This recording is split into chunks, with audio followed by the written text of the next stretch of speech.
Daily. Taste the Daily.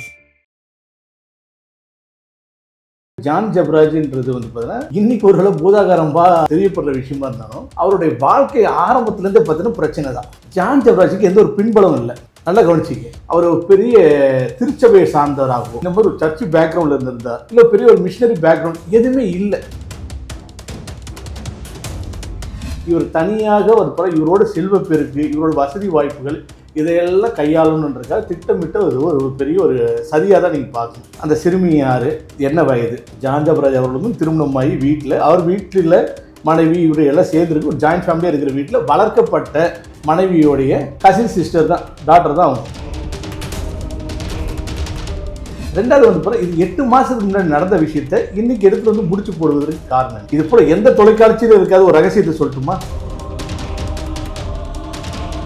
ரெண்டாவது பார்த்தீங்கன்னா அந்த பிள்ளைகிட்ட இவர் பாசமாக வீட்டில் வளர்ந்த பிள்ளையாக தான் நடந்துக்கிறாரு, அப்படிதான் இருந்துக்கிறாரு.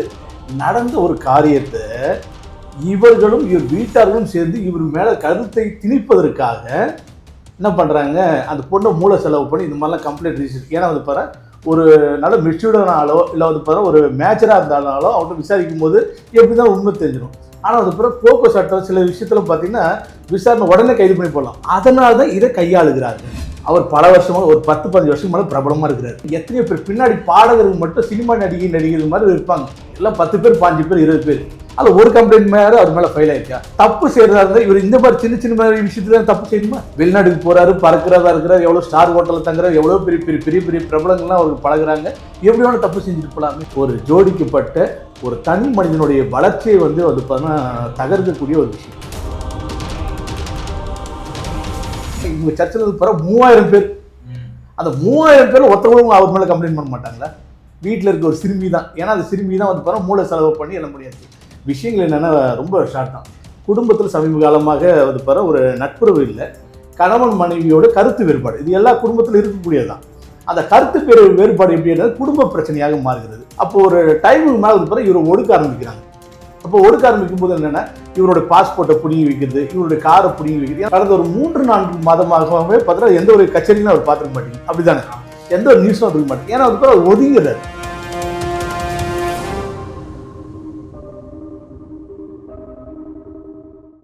சாலமன் ராஜ்குமார் சார் நம்ம கூட இருக்காரு. வணக்கம் சார். வணக்கம் சார். சார் முதல்ல உங்களோட ஜேர்னியை பற்றி நான் கேட்டுறேன். ஏன்னா இப்போ கிறிஸ்டியானிட்டியில் அதோட மினிஸ்ட்ரியில் இருக்கீங்க, அதுவும் இல்லாமல் ஒரு ஜனரஞ்சகமான ஆர்வலராகவும் இருக்கீங்க. கிறிஸ்டியானிட்டியில் இருக்கிற நல்லதை மட்டும் கொண்டு போய் மக்களுக்கு சேர்க்கணும் அப்படின்னு அதுக்கான ஆராய்ச்சிகள்லாம் கூட நீங்கள் நிறைய செஞ்சிட்ருக்கீங்க. மக்களுக்கு பிடித்த ஒரு ஆர்வலராக இருக்கீங்க. ஏன்னா எந்த சைடும் பயாஸ்டாக இல்லாமல் ஒரு நடுநிலையாக இருக்கிறது அதுவே ரொம்ப கஷ்டம். அதை பற்றி ஒரு சில வார்த்தைகள் சொல்லுங்கள், அப்புறம் நம்ம பேசலாம். ஒரு நடுநிலையான ஒரு கருத்துக்காக என்னை கூப்பிட்டதுக்காக நன்றி. நான் என்ன சொல்லுவேன்னா, ஏன் நான் நடுநிலைன்னா பாரு இன்னைக்கு கிறிஸ்துவ கடவுளாக வழங்கப்படுகிற இயேசு கிறிஸ்துவ ஒரு நடுநிலையாளர் தான். அது பிற கிறிஸ்துவருக்கான கடவுள் அல்ல, உலகம் முழுவதும் இருக்கக்கூடிய மனிதர்களுக்காக தான். இறைவனுக்கும் மனிதர்களுக்கும் இடையே ஒரு நடுத்தரமான ஒரு ஆர்வலராக தான் பிற அவரே வராரு. அதனால் பிற அவரை பற்றின காரியங்கள், அவருடைய பின்தொடர்ந்து வருகிற காரியங்கள் பிற நடுநிலையாக தான் நம்ம பார்க்கணும், அப்படி தான் பிரயாணிக்கணும். அதனால் உங்களுக்கு என்னுடைய வாழ்த்துதல். சார், இப்போது ஜான் ஜபராஜ் அவர்களை பற்றி இப்போ ஒரு 2-3 நாளாக ஒரு மிகப்பெரிய சர்ச்சைன்னு சொல்ல முடியாத அவர் மேலே குற்றச்சாட்டு வச்சுருக்காங்க. கோயம்புத்தூரில் 2 சிறுமிகள், ரொம்ப வயசில் சின்ன குழந்தைங்க, அவங்க பூஜைக்கு கூப்பிட்றேன் அப்படின்னு சொல்லிட்டு அவங்களுக்கு பாலியல் தொந்தரவு கொடுத்துருக்கிறதா அவர் மேலே கேஸ் போட்டிருக்காங்க. அதை பற்றி உங்களுடைய பார்வை? முதலாவதாக பார்த்தீங்கன்னா இந்த விஷயத்தை அணுகும் போது இடம் பொருள் ஏவல் அப்படின்ற ஒரு காரியம் இருக்குது. பழைய ஆரம்ப காலத்து சங்க இலக்கியங்கள்லேருந்து இந்த காலத்தில் எந்த நேரத்தில் எப்படி என்ன விஷயங்கள் சொல்லப்பட்டது அப்படின்றது. அது மட்டும் இல்லாதபடிக்கு இப்போ நீங்கள் சொல்கிற மாதிரி ஜான் ஜபராஜ்ன்றது பார்த்தீங்கன்னா இன்றைக்கி ஒரு பூதாகாரம்பா தெரியப்படுற விஷயமா இருந்தாலும் அவருடைய வாழ்க்கை ஆரம்பத்துலேருந்தே பார்த்தீங்கன்னா பிரச்சனை தான். ஏன் அப்படின்னு பார்க்க வரும் பொழுது இன்றைய சமுதாயத்தில் அரசியலாகட்டும், தொழிலாகட்டும், ஊழியமாகட்டும், எதாக இருந்தாலும் பார்த்தீங்கன்னா ஒரு மனிதன் மேலே வருவது என்பது மிகப்பெரிய போராட்டம். ஆனால் அடிக்கடி சொல்லுவாங்க எப்படின்னா, ஒருவனை 10 பேர் எதிர்த்தா வீரன், ஊரே சேர்ந்து ஒருத்தனை எதிர்த்தா அவன் தலைவன். அவன் பார்த்தீங்கன்னா இப்போ இந்த ஜான் ஜபராஜ் பார்த்தா அவர் பார்த்தா ஒரு தலைவன் ஆகிட்டார். ஏன் அப்படி சொல்கிறோன்னு பார்த்தீங்கன்னா இந்த காரியங்களை நம்ம கண்ணோக்கும் பொழுது கிறிஸ்துவ போதகர்கள் விட பார்த்தோன்னா இந்த வெள்ளையும் சேலையுமா, அப்போ ரொம்ப சாஃப்டாக இப்படியே தான் பல நூற்றாண்டுகளாக கடந்து வருகிறது. இதோடைய முன்னோடியாக நம்ம எப்படி பார்க்கணும்னா வந்து பாருங்க, ஃபாதர் பெர்க்மன்ஸ்ன்னு சொல்லிட்டு ஒரு தேவ மனிதர், நல்ல பாடல் ஆராதனை பண்ணக்கூடாது. அதை ஏன் குறிப்பிடுறேன்னா வந்து பாருங்க, இவ்வாறாக ஒரு காலகட்டம் கீர்த்தனை ஆராதனைகள் வரும்பொழுது அவர் வித்தியாசமாக வந்து பார்த்தீங்கன்னா ஜபத்தோட்ட ஜபகீதங்கள் கொண்டு வராரு. அன்று வந்து பார்த்தீங்கன்னா இவருக்கு ஒரு எதிர்ப்பு வந்தது.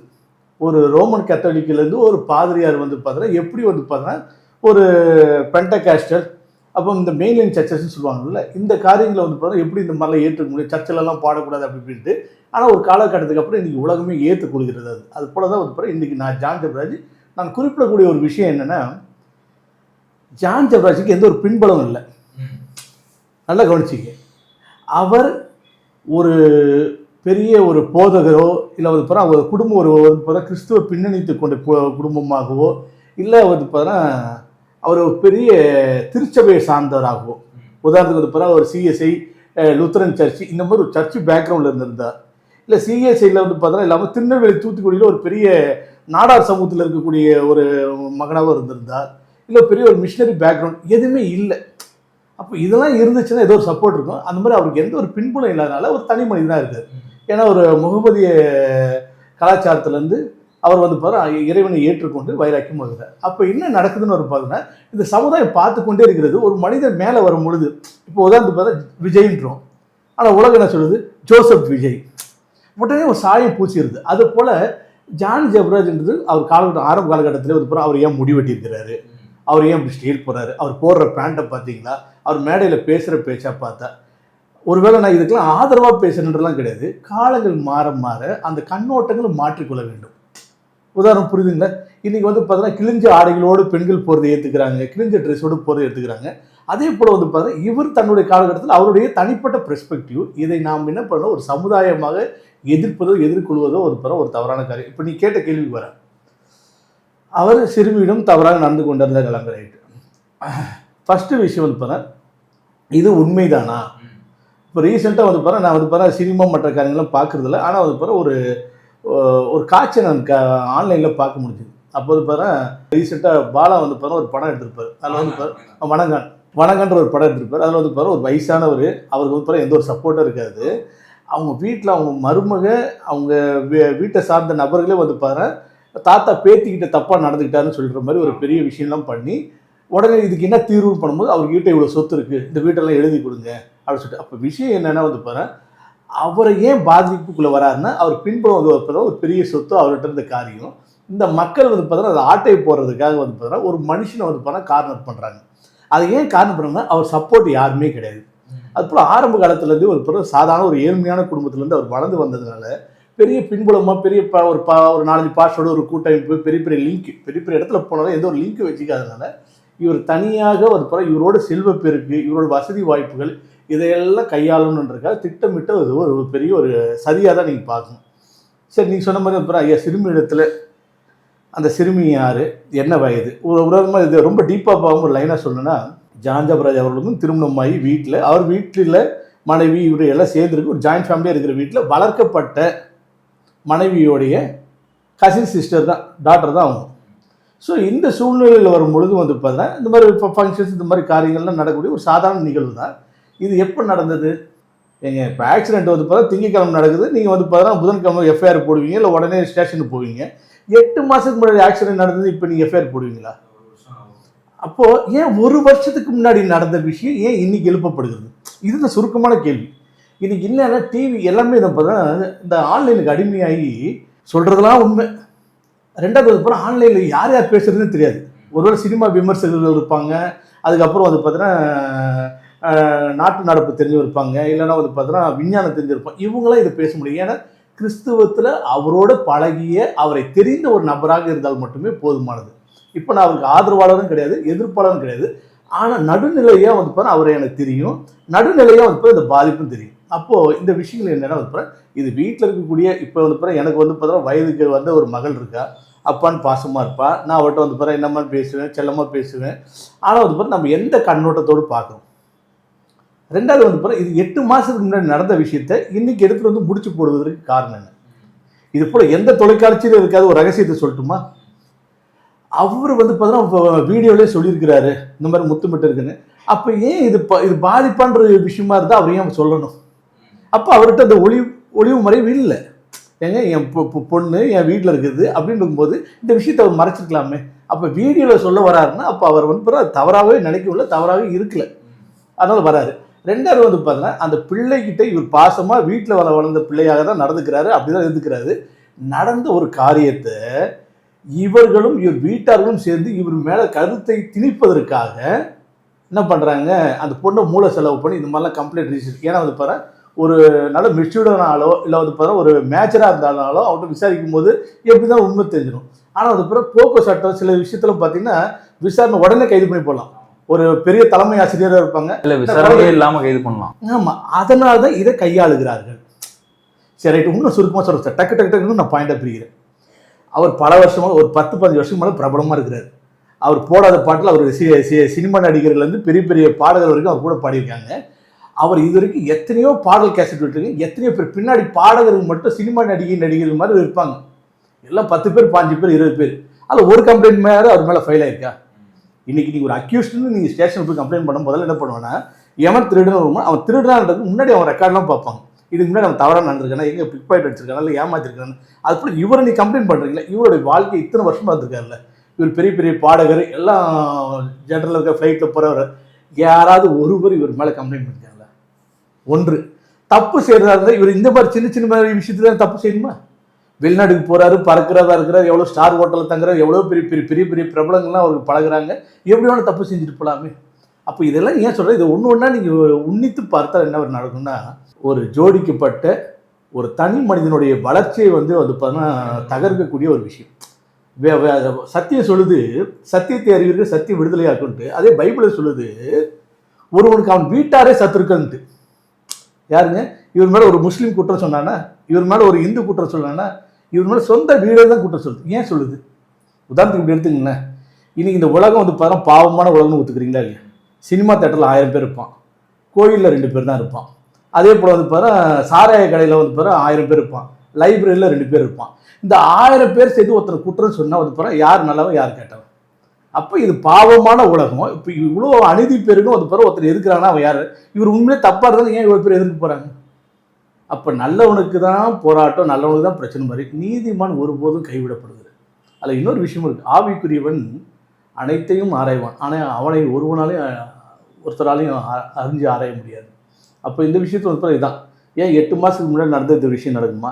ஏன் அவர் பாலியல் தான் எத்தனையோ பேர் வந்து பிறகு பெரிய பெரிய பாடகரும் மற்ற எல்லாரும் கூட பழகிறாங்க. இவருடைய நடத்தை எப்படி இருக்குது, இவர் எப்படி நடந்திருக்காரு, இவர் இன்னைக்கு நேற்று வந்தவரா? பல வருட காலமாக வந்து பாரு இசைத்துறை இந்த இதில் வந்து பாரு நல்லா பாடிப்படுறாங்க. அப்போ இவருடைய வளர்ச்சியை பொறுக்காமல் இப்போ பாருங்கள் சினிமாவில் அரசியல் எல்லாத்துலையும் வந்து பாரு இப்போ இந்த மீட்டுன்னு சொல்லுவாங்க, பெரிய பெரிய பாடகர்களை கூட்டம் சொல்லுவாங்க, பெரிய பெரிய அரசியல்வாதிகள் கூட்டம் சொல்லுவாங்க. இதெல்லாம் நம்ம ஏற்றுக்கிற மாதிரியா இருக்குது. அப்போ இது ஒரு வளர்ச்சிப்படுகிறார். ரெண்டாவது நீ கேட்ட மாதிரி அவர் ஓடி போய் ஒழிஞ்சிக்கிறாரு. நான் சொன்னேன் ஓடி போய் ஒழி யாராக இருந்தாலும் நான் ஒரு பிரபலமான என்னை கைது பண்ணி வெளியே போகும்போது வந்து பாரு எனக்கு வந்து பாரு அது வந்து பாரு ஏற்பட ஒரு கலங்கரை ஒரு கலக்கமான ஒரு காரியமாக தானே இருக்கும். நான் நிரூபிக்கிறதுக்கு எனக்கு வந்து பார்த்தா ஒரு டைம் தேவை தானே. நான் என் நியாயத்தை சொல்கிறதுக்கோ என் சைடில் ஒரு வக்கீலை வைக்கிறதுக்கோ ஏதோ ஒன்று பார்க்கறதுக்கோ எனக்கு ஒரு டைம் தேவைப்படுதா இல்லையா? அந்த டைமாக கூட நீங்கள் இதை கருதிக்கலாம் சார். இது நீங்கள் முன்னாடியே சொன்ன மாதிரி ஒரு 50 வயசில் ஒரு போதகர் சாதிக்க வேண்டியதை ஒரு 35 வயசுலேயே அவர் சாதிச்சிட்டாரு அப்படின்னு நிறைய பேர் சொன்னதை நான் கேட்டேன். அப்போது இவர் மேலே இவர் போடுற ஆடையாக இருக்கட்டும், ஏன்னா சபையவே வந்து வேற வழியில் இவர் கொண்டு போகிறாரு அப்படின்லாம் நிறைய குற்றச்சாட்டுலாம் இருந்தது. இது வெறும் பொறாமையின் அடிப்படையில் இவரோட வளர்ச்சியை தடுக்கிறதுக்காக மட்டுமே இது நிகழ்த்தப்பட்டதுன்னு ஒரு சிலர் கருத்து சொல்கிறாங்க. அதை பற்றி அது உண்மைதான் சார். ஏன்னா இப்போ எந்த ஒரு பின்புலம் இல்லாமல், எந்த ஒரு திருச்சபை பின்புலம் இல்லாமல், கிறிஸ்துவ குடும்பத்தின் பின்னணி இல்லாமல், எந்த ஒரு பெரிய போதர்களுடைய சப்போர்ட்டும் இல்லாமல் ஒரு தனி மனிதனாக மேலே வரும். அப்போ வந்து இந்த உலகம் ஏற்றுக்கிறது வந்து தடுமாறுது. இன்னைக்கு இந்த ஜான் ஜபராஜ் விழுந்துட்டா சந்தோஷப்படுறது ஒரு 10 பாடகர்கள் ரெடியாக இருக்கிறாங்க. ஏன்னா அடுத்த இந்த செகண்ட் லைன் லீட் இருக்குல்ல. அப்போ கிட்டத்தட்ட ஒரு 10 வருஷமாக என்ன ஆகுதுன்னா இந்த ஜான் ஜபராஜ் ஒரு சகாப்தமாக மாறுறாரு. இப்போ ஒரு காலகட்டத்தில் வந்து போனால் பெர்க்மன் ஸ்பாட் இல்லாமல் எந்த சர்ச்சும் இல்லை. எந்த ஒரு மீட்டிங், எந்த ஒரு எக்குமெனிக்கல் சர்வீஸாக இருந்தாலும் பெர்க்மன் ஸ்பாட் தான் பாடணுன்ட்டு. அப்போ ஒரு விதமான பாட்டு வந்து கொண்டு இருக்குது. இப்போ இசைஞானி இளையராஜா ஒரு கொண்டு கூடாது. அப்போ ஒரு காலகட்டத்தில் வந்து பாரு எந்த ஒரு சம்மந்தமே இல்லாமல் வந்து பாரு அந்த இடத்துல ஏஆர் ரஹ்மான் ஒருத்தர் வராரு, அப்படியே மாற்றி போடுறாரு, பயங்கரமான உச்சத்தை அடைகிறாரு. அதே போல் வந்து பாரு இவர் உள்ள வராரு. இவருடைய பாடல்கள்லாம் என்னென்னா வந்து பாரு நான் என்ன சொன்னேன், ஒரு தனி மனிதனை எப்படி வேணால் கிரிட்டிசைஸ் பண்ணலாம். இப்போ பைபிளே ஒரு இடத்துல வந்து போனால் ஏசு கிறிஸ்து போய் நல்ல போதுகிறேன்னு. அப்போ ஏசு கிறிஸ்துவே சொல்லுவார், பிதாவை தவிர நல்லவர் வேறு யாரும் இல்லப்போ என்னை கூப்பிடாதுன்னு. அப்போ அவரே தனக்கு ஒரு சர்டிஃபிகேட் என்ன கூட கூப்பிடாதுன்ற. ரெண்டாவது வந்து பாருங்க, பழி வாங்குறது தேவனுடையது. யாரோ ஒருத்தர் பழி வாங்கணும், யாரோ ஒருத்தர் நான் பண்ணக்கூடாது, அது அவர் பண்ணும். மூன்றாவது வந்து பாருங்க, அந்த மனிதனோடு பழகாமல், அந்த ஜான் ஜப்ராஜ் பிரச்சனையோடு அங்கே இல்லாமல், அந்த காரியங்கள்லாம் செய்யாமல், இது நீங்களும் நானும் வந்து பார்த்தா இவர் பண்ணிட்டார் செஞ்சுட்டாருன்ற எப்படி தப்பு பண்ண முடியும்? ஆனால் எவ்வளோ தப்பு செய்யறதுக்கு வாய்ப்பு இருந்தோம். இத்தனை வருட காலமாக இந்த கிறிஸ்துவ துறையில் இந்த பாடல், இந்த துதி ஆராதனை இதெல்லாம் பண்ணிட்டு எவ்வளோ பேர் பாடலாசிரியர், எவ்வளோ பேர் பெண் பிள்ளைகள், எவ்வளோ இது பாரு மக்கள்லாம் இருக்கிறாங்க. இவங்க சர்ச்சில் இருந்து பாரு 3000 பேர். அந்த 3000 பேர் ஒருத்தவங்களும் அவர் மேலே கம்ப்ளைண்ட் பண்ண மாட்டாங்களா? வீட்டில் இருக்க ஒரு சிறுமி தான். ஏன்னா அந்த சிறுமி தான் வந்து பாரு மூளை செலவு பண்ணி எல்லாம் முடியாச்சு. விஷயங்கள் என்னென்னா ரொம்ப ஷார்ட் தான். குடும்பத்தில் சமீப காலமாக வந்து பாரு ஒரு நட்புறவு இல்லை, கணவன் மனைவியோட கருத்து வேறுபாடு, இது எல்லா குடும்பத்தில் இருக்கக்கூடியதுதான். அந்த கருத்து வேறுபாடு எப்படி குடும்ப பிரச்சனையாக மாறுகிறது. இவர் இப்போ போக வேண்டிய உயரத்துக்கு இந்த குடும்ப தடையாக மாறிக்கொண்டே வருகிறது. இதில் வந்து பாரு நடுவில் வந்து பாரு ஒரு மிஸ் அண்டர்ஸ்டாண்டிங், யாரோ ஒருத்தர் கூட பேசும்போது இது மாதிரி அப்போ ஒரு டைமுக்கு மேலே வந்து பாரு இவர் ஒடுக்க ஆரம்பிக்கிறாங்க. அப்போ ஒடுக்க ஆரம்பிக்கும் போது என்னென்னா இவருடைய பாஸ்போர்ட்டை பிடுங்கி வைக்கிறது, இவருடைய காரை பிடுங்கி வைக்கிறது. ஏன்னா வந்து பாரு திருமணத்துக்கு முன்னாடியே அவங்க மனைவி வந்து பாரு நல்ல செல்வ செழிப்போடு இருக்கிறாங்க, இவர் வந்து பாரு ஒரு சாதாரணமான நிலைமையில் இருக்காங்க. அப்போ இப்போ வந்து பாரு ஆட்டோமேட்டிக்காக வந்து பாரு டாமினேட் ஃபேஸில் எப்படி வந்து இவருடைய காரியங்களை பிடிங்கி வைக்கிறது எல்லாம். இவர் எவ்வளோ கெஞ்சி இந்த மாதிரிலாம் ரொம்ப தாழ்மையாக போயிட்டு கடந்த ஒரு 3-4 மாதமாகவே பார்த்தீங்கன்னா எந்த ஒரு கச்சேரியும் அவர் பார்த்துக்க மாட்டீங்க. அப்படிதானே? எந்த ஒரு நியூஸும் வந்துருக்க மாட்டேங்க. ஏன்னா வந்து அவர் ஒதுங்கிறார், எனக்கு இந்த பிரச்சனை வேணால் ஒதுங்கிறார். ஆனால் கூட இருக்கக்கூடிய அந்த கூட்டங்கள் அதை பற்றி அவரோட கூட இந்த அவருடைய ஜான் ஜப்ராஜுடைய அஃபிஷியல் பேஜில் போனீங்கன்னா போகிற இன்ஸ்டா பேஜில் அவரே போட்டிருப்பார். இப்போது அநேகமாக May 8ன்னு நினைக்கிறேன், ஏப்ரல் May 8 இங்கே காமராஜர் அரங்கத்தில் வந்து போகிற ஒரு பெரிய ஒரு இசை நிகழ்ச்சி அவர் நடத்துவதாக இருந்தது. ரைட்டுங்களா? அவர் 3 மாதம் இந்த குடும்ப பிரச்சனைலாம் விட்டுட்டு எல்லாம் மற்ற இடத்துல ஊழியம் பண்ணி அவர் சொந்த வீட்டோட போய் செங்கோட்டையில் போய் அவர் காரியங்களே வந்து பார்த்தா இருந்துக்கிட்டு இப்போ வந்து பார்த்தா ஜே ரீபான்னு சொல்லிட்டு ஒரு இது வராது. திரும்பி வந்து பார்த்தா நான் வரணும், ஏன்னா அடுத்த கட்டத்தை நோக்கி போகணும், அடுத்த ஊழியங்களை செய்யணும், அப்புறம் திருச்ச போய் கட்டணும். அப்போ ஏற்கனவே ஒரு 3000 பேருக்கு மேலே இருந்த கிங்ஸ் ஜென்ரேஷன்ற திருச்சபையில் இவங்க பிரச்சனைலாம் உருவாக்கி எப்படி எப்படிலாம் அசிங்கப்படுத்தணுமோ அவமானப்படுத்தணுமோ சர்ச்செல்லாம் பூட்டி எல்லாவற்றையும் நாசப்பட்டு இவரை நிர்கதியாக அனுப்பிவிட்டார்கள். இவரு அது வந்து பிறகு சர்ச்சை கட்டுவதற்கு சேர்த்து வச்சிருந்த காணிக்கையெல்லாம் கூட அந்த ஏமாற்றி விட்டார்கள். கூட இந்த அசிஸ்டன்ட் பாஸ்டர், அதுக்கப்புறம் வீட்டில் பின்புறம் எல்லாமே இவர் குடும்பம், இவரை நம்பியிருந்த துணை பாஸ்டராகட்டும், இவர் கூட இருந்த குடும்பமாகட்டும் எல்லாம் செய்து பின்னிய ஒரு சதி வலையில் சிக்கி கொண்டார். இப்போ எல்லாம் முடிஞ்சோன்னா அவர் எந்த இடத்துலையும் கம்ப்ளைண்ட் பண்ணல, எந்த இடத்துலையும் மேடையில் பேசல, எதுவும் பண்ணல. கடைசியாக வந்து பாரு இந்த ஜே ரீபான்ன்றது ரொம்ப காரியங்களுக்கு அப்புறம் இப்போ வந்து பாரு அடுத்த மாதம் வரப்போகுது. அதை பண்ணிவிட்டு அவர் ஜெயித்து விட்டால் திரும்பி அவருடைய ஆட்டம் பாட்டம் கொண்டாட்டம் திரும்பி அவர் முன்னேறி விடுவாரோ, திரும்பி ஒரு சக்தி வாய்ந்த நபராக மாறி விடுவாரோ, திரும்பி திருச்சபையில் நடத்தி விடுவாரோ, திரும்பி திருச்சபையில் கட்டி விடுவாரோ, திரும்பி தேவனுக்காக வந்து பாரு ஒரு துதி ஆராதனை எடுத்து விடுவாரோ போன்ற காரியங்கள் மத்தியில் கடைசியாக எப்படி இருந்தாலும் இருக்கக்கூடாது. உங்களுக்கு தெரியும்ல, இப்போ எலெக்ஷன் வருது, கடைசி இப்போ இன்னும் ஒரு 6 மாதம் 1 வருஷம் கேப்ல பார்த்தீங்கன்னா பெரிய பெரிய ட்ரெண்ட் வரும். பேசாதவங்களாம் பேச ஆரம்பிப்பாங்க, குற்றம் ஆரம்பிப்பாங்க, கேஸ் ஃபைல் பண்ணுவாங்க, எல்லாம் பண்ணுவாங்க. அது போல் இவருக்கு எதிராக தீட்டப்பட்ட இந்த சதி தான். அதனால் வந்து பாரு இவர் வந்து பாரு வளர்ச்சின்றது ஒரு அசுர வளர்ச்சி. அதான் சொல்லுவேன், ஜான் ஜப்ராஜோட அழகானவர்கள் நிறைய பேர் இருக்கிறாங்க, ஜான் ஜப்ராஜோட அறிவானவர்கள் நிறைய பேர் இருக்கிறாங்க, ஜான் ஜப்ராஜோட இசை வல்லுநர்கள் நிறைய பேர் இருக்கிறாங்க. ஜான் ஜப்ராஜ் வச்சிருக்க கீபோர்டோடு பல கோடிக்கணக்கில் கீபோர்டு வச்சிருக்கவங்க இருக்காங்க. ஆனால் இவ்வளோ வச்சது பெரிய பெரிய போதருடைய பிள்ளைகள், பெரிய பெரிய ஆட்கள்லாம் இந்த தமிழ்நாட்டில் இந்த இந்தியாவில் இருக்கும். ஏன் ஜான் ஜப்ராஜ்? Why? Because he is the person of anointed by God. தேவனால் அபிஷேகம் பண்ணப்பட்ட தேவன். ஏன்னா அவருடைய ஆரம்ப காலத்திலும் பார்த்தீங்கன்னா பைபிள் காலத்தில் படித்து சாப்பாடு கோழி இல்லாமல் ஒரு ஓட்டு வீட்டில் உட்காந்து கடவுளுக்காக துதி ஏற்படுத்தி, எப்படி தாவீது வந்து பார்த்தீங்கன்னா காட்டுக்குள்ளே உட்காந்து, தாவீதுன்னு ஒரு மனுஷன் நடந்த சம்பவம், காட்டுக்குள்ளே வந்து ஆடு மேய்த்து கொண்டிருக்கும் தேவனை நோக்கி துதித்து கொண்டே இருக்கிறான். ஆண்டவர் அவனை ராஜாவாக உயர்த்துறார். தாவீது வாழ்க்கையிலேயே சர்க்கிள் இருக்கிறது, அவனும் பாவம் பண்ணுறான், அவனும் பிரச்சனை பண்ணுறான் இருக்கு. ஆனால் இருந்தாலும் வந்து பார்த்தா தாவீது தேவனால் அபிஷேகப்பட்ட மனுஷன் வந்து ராஜாவை மாற்றலாம். அதே போல் வந்து பாரு இவரும் வந்து பாரு தேவனால் அபிஷேகப்பட்ட மனிதராக மாறலாம். அதே போல் இவர் தப்பு பண்ணாரா அப்படின்னு கேட்குறதில்ல. தப்பு பண்ண எல்லாரையும் தேவன் மன்னிக்கும் பொழுது நீங்கள் ஒருவேளை தப்பு பண்ணதாக நீங்கள் நினைத்து கொண்டிருந்தாலும் ஏன் மன்னிக்க மனம் வராமல் அவர் மேலே குற்றம் சுமட்டுகிறது? அப்போ 2 வழி தான். ஒன்று, எல்லாம் லாபராகவும் போயிடும். இது உண்மையான குற்றம் எப்படி இருந்தாலும் இப்போ சட்டம் தீட்டுப்பட்டு எல்லாரும் பண்ணாலுமே அது தெரிஞ்சிட போகுது. 2வது வந்து பாரு தப்பு இல்லைன்றதும் தெரிஞ்சிட போகுது. அப்போ என்ன பண்ணணும்னா அதுக்கு முன்னாடி நம்ம வந்து வார்த்தைகளை கூட்டி இறைவன் ஒருவனையும் நியாயம் தீர்ப்பான். இப்போ எல்லாம் ஒரு கிறிஸ்துவர்கள் நம்புறாங்க 2ஆம் வருகையில் இறைமனிதன் இயேசு கிறிஸ்து பூமிக்கு வந்து எல்லாம் நியாயம் தீர்ப்பார். அது வரைக்கும் நீங்களும் நானும் யாருமே நியாயம் தீர்க்க முடியாது. ஆனால் அது வந்து பார்த்தீங்கன்னா இந்த நிகழ்வுகளை வந்து பாரு நம்ம கொஞ்சம் காலம் வெயிட் பண்ணி, ஏன்னா வந்து பாரு அவருக்காக யார் ஏன்னா இப்போ இந்த பிரச்சனைனா அவங்க குடும்பம் மற்ற எல்லாம் ஒன்று சேர்ந்துட்டாங்கல்ல. ஆனால் ஒரு நீதிமானுக்காக யார் யுத்தம் பண்ணுவா தெரியுமா? யார் வழக்காடுவா தெரியுமா? ஆண்டவராகிய இயேசு கிறிஸ்து. அதுதான் சொல்கிறாரு.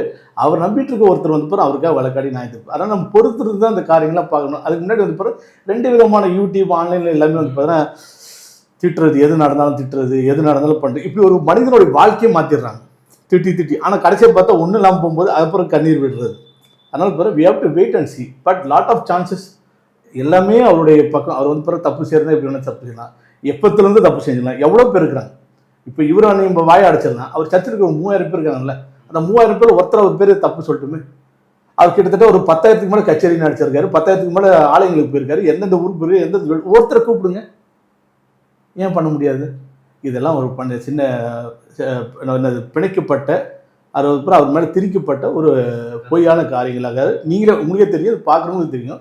இருந்தாலும் வந்து அவர் மேலே எல்லாருக்கும் இப்போ எனக்கு யாருமே அவர் பாட்டை பிடிக்காது, யாருன்னு அவர் வேறு சர்ச்சில் இருக்க அவரை பிடிக்காது, அவர் ட்ரெஸ்ஸை பிடிக்காது, எப்போ இவன் கீழே விழுவான்னு பார்த்துட்டு இருப்பான். எல்லாருக்கும் இப்போ வந்து இது ஒரு இரையாக மாறிவிட்டது. ஆமாம் அப்படி தான், அப்போ இந்த ட்ரெஸ்ஸு போட்டிருக்கோம் இப்படி தான் பாவம் பண்ணியிருப்பாங்க, பாட்டு பண்ணாலும் இப்படி தான் பாவம், இப்படி தான் எல்லாம் நினச்சிட்டு இருக்காங்க ஒழிய உண்மை வேறு, இவங்க நினச்சிட்டு இருக்க காரியங்கள் வேறு.